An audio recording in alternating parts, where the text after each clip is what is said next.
আসসালামু আলাইকুম রহমতুল্লাহ। সম্মানিত দর্শক, বিএনপির স্থায়ী কমিটির সদস্য এবং গুরুত্বপূর্ণ একজন নেতা জনাব সালাউদ্দিন আহমদ এখন ওবায়দুল কাদেরের ভূমিকায় অবতীর্ণ হয়েছেন। বিভিন্ন বেফাঁস মন্তব্য করে এখন এই কাকা আলোচনা সমালোচনার কেন্দ্রবিন্দুতে। এই যে ধরেন, গতকালকের একটি বক্তব্যে তিনি ইসলামী আন্দোলন বাংলাদেশকে নিয়ে কটাক্ষ করতে গিয়ে এমন কিছু মিথ্যাচার করেছেন, এমন কিছু বানোয়াট কথা বলেছেন, যেগুলো সামাজিক যোগাযোগ মাধ্যমে ছড়িয়ে পড়ার পর তাকে নিয়ে হাস্যরসে মেতে উঠেছেন নেটিজেনরা। তিনি ইসলামী আন্দোলন বাংলাদেশকে বললেন এটি একটি চরের দল, যারা নাকি গত 15 বছর হাসিনাকে হাত পাখা দিয়ে বাতাস করেছে। কাকায় কইল কি এটা? না আছে কোনো তথ্য, না আছে কোনো প্রমাণ। আর তাদের তো তথ্য প্রমাণ লাগে না, কারণ তারা হচ্ছে চোরের দল। তো সালাউদ্দিন কাকাকে বলছি, কাকা এবার আসেন, আমরা দেখি আসলে কারা আওয়ামী লীগের দালাল। বিএনপি হচ্ছে সবচেয়ে বড় দালাল এবং আওয়ামী লীগ পুনর্গঠনে সবচেয়ে সক্রিয় ভূমিকা পালন করছে। কি বিশ্বাস হয় না কাকা? তাহলে একটা বক্তব্য শুনি, চলেন। আব্দুল লতিফ সিদ্দিকী 6 বারের এমপি এবং তিনি মন্ত্রীও ছিলেন।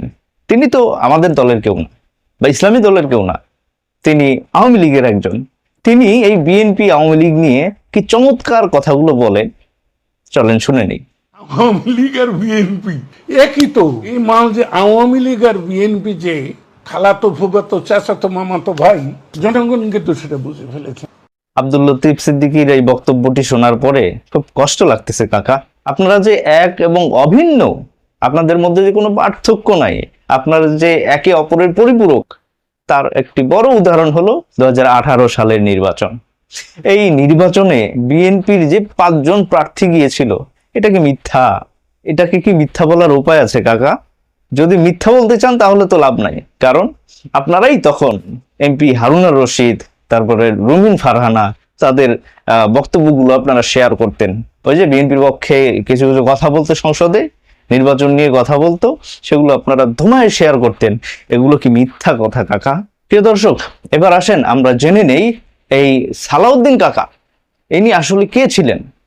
আপনারা কিছুদিন আগে সাংবাদিক ইলিয়াস, বিএনপির কট্টরতম একজন সমর্থক, তিনি এই সালাউদ্দিন সম্পর্কে কি বলেছিলেন, তিনি যে রয়ের এজেন্ট প্রমাণ করেছিলেন এবং তিনি যে গুম হওয়ার নাটক করেছিলেন, বিস্তারিত বলেছিলেন। আমি তার বক্তব্য শোনাবো না, গৌতম দাসের একটি বক্তব্য। তিনি তো আর মুসলমান নন যে এর পক্ষে কথা বলবেন। তো চলুন আমরা গৌতম দাসের মুখ থেকে এই সালাউদ্দিন আহমদ সম্পর্কে আমরা গুরুত্বপূর্ণ কিছু তথ্য জেনে আসি। ভীষণ বিপজ্জনক হয়ে উঠতেছেন সালাউদ্দিন আহমেদ। বিএনপির এমন সব কথা বলতেছেন যেটা তার নিজেরই এক্সিস্টেন্স নিয়ে, অস্তিত্ব নিয়ে প্রশ্ন উঠেছে। 9 বছর উনি ইন্ডিয়ার রয়ের দালালিতে ছিলেন, ট্রেনিংয়ে পাচ্ছেন যেন, আরামে হসপিটালে ছিলেন।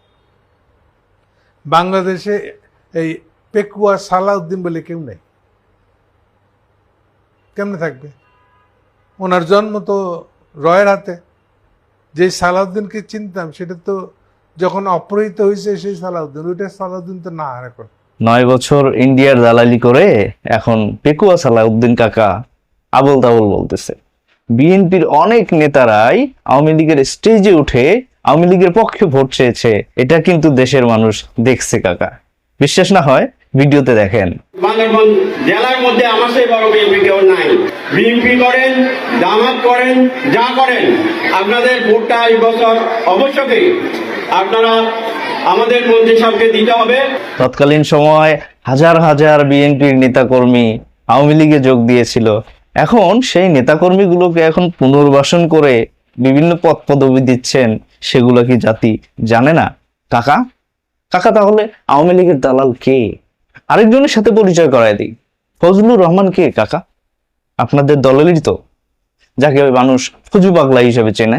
ইনি তো বিএনপিতে ঘাপটি মেরে থাকা আওয়ামী লীগের সবচেয়ে বড় দালাল। এটা কি অস্বীকার করতে পারবেন? যদি তাই না হয়, এনার মুখে সবসময় আওয়ামী লীগের প্রশংসা, সবসময় বঙ্গবন্ধুর প্রশংসা, এগুলো কি প্রমাণ করে? ইনি তো যতবার আওয়ামী লীগ এবং বঙ্গবন্ধুর নাম নেন, বিএনপির নামও তো অতবার তিনি নেন না। তো এগুলো কি প্রমাণ করে কাকা? এই বক্তব্যটা শুনে মন্তব্য করবেন। আওয়ামী লীগের রাজনীতি কিন্তু এই দেশে আসবে। এই দেশ আমি চাই না বন্ধুরা, আপনারা কি চান? এই ধরনের দেশ আপনারা চান? যে দেশে বঙ্গবন্ধুর মতো একজন মহান নেতা, হায় রে হায় বাংলাদেশ, হায় রে হায় বাঙালি জাতি।